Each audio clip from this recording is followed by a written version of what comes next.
little introduction here to geometry. I'm going to start by drawing an angle. An angle is basically a measure of the distance between two lines, and it's going to be given to you in a unit of degrees. Now, to describe an angle, there's a couple ways to do that. I'm going to describe the first one. So what I've drawn for you right here is what we call an acute angle.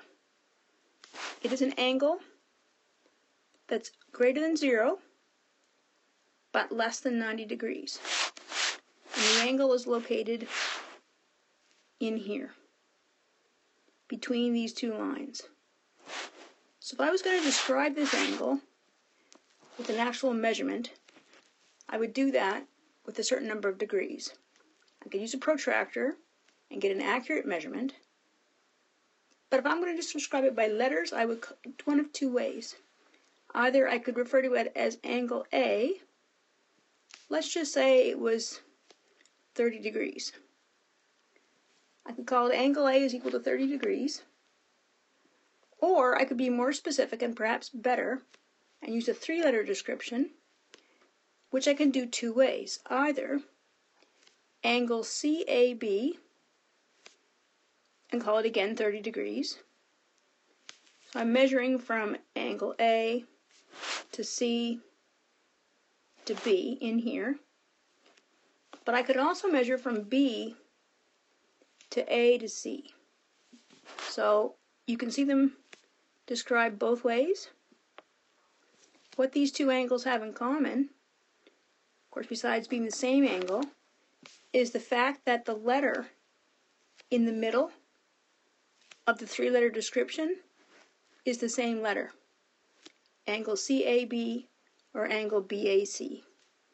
That angle is less than 90 degrees, so we call it acute.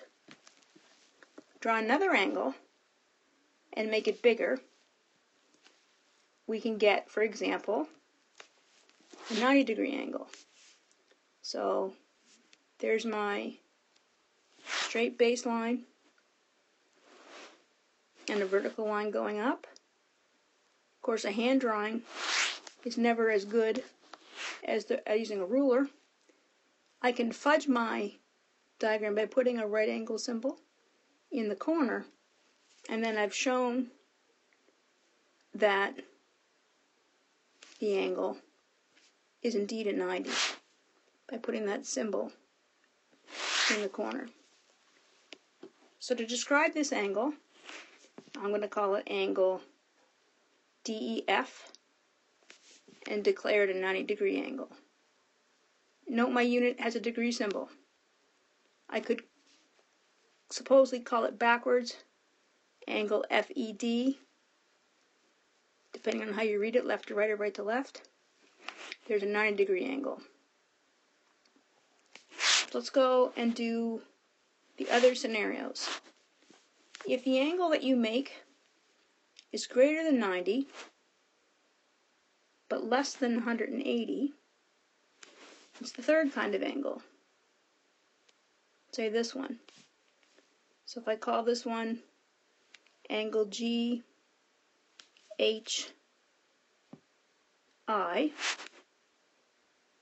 notice that H is where line GH and IH meet.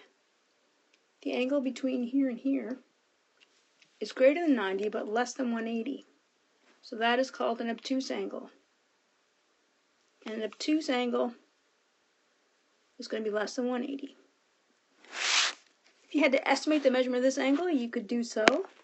Greater than 90, less than 180. You could maybe say this angle, let's just say we made a guesstimate and said the angle GHI was equal to, say, 135 degrees. You could write it in reverse, depending on your orientation. You could write it as angle IHG. Same measurement, guesstimate, 135 degrees.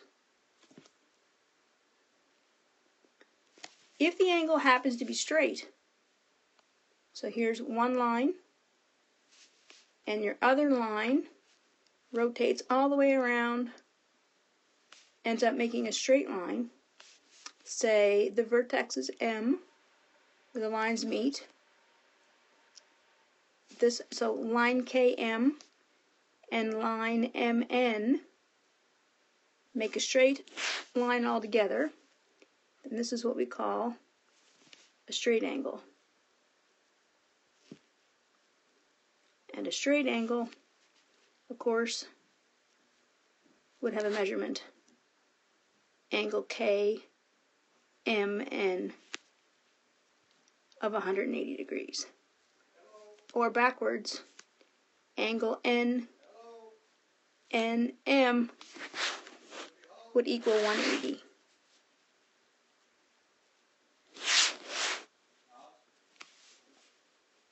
If your first angle,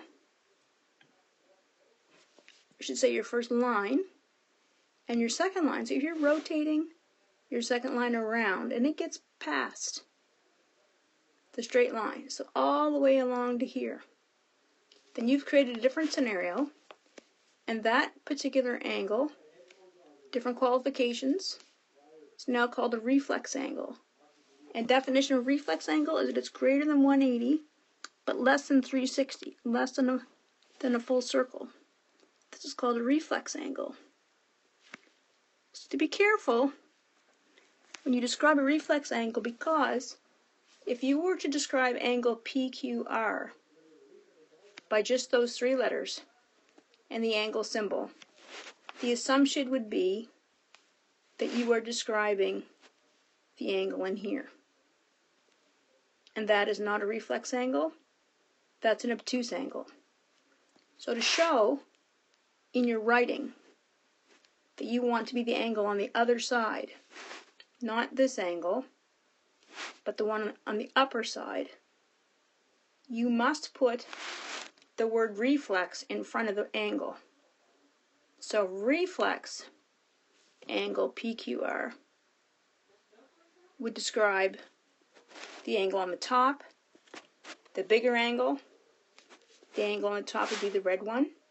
So from here all the way around to here. That's the reflex angle PQR.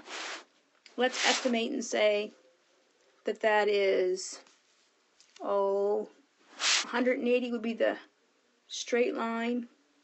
Let's say 210 degrees. The reflex angle PQR will be 210. So the normal angle, or the obtuse angle, PQR, the one marked in turquoise, would be, of course, less than 180, and it would be 150 degrees. That being said, if you took your same line with the same letters, QP, and took a second line that was on top of that to start, say your R, and rotated it all the way around and back, then that will be what we call a complete angle. So say your second line ended up on top of that one, and you had angle PQR described here. You would need to use 360 degrees, and that is what we call a complete angle, or one revolution, or 360 degrees. So remember, acute, obtuse, straight, reflex, and then a complete angle. Make sure that you use a degree symbol as your unit, and your angle should probably have 3 letters and not just one. 3 letters, you can't go wrong.